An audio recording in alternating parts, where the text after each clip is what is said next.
We build welcoming and inclusive communities. Our school community is growing in diversity year over year at a rate that is really quite astounding. We joined the Community Partnership Network because we feel we can make them feel right at home in schools, but we also need to do our part to make sure that the community that they are entering after school is a welcoming and diverse one.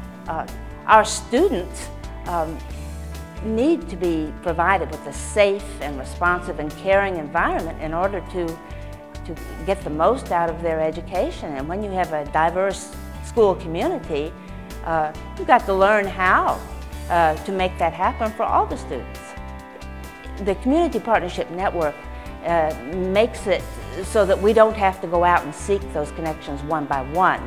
We can actually go to a place where those connections are being made. We can also get help from the outside organizations, which is very, very important.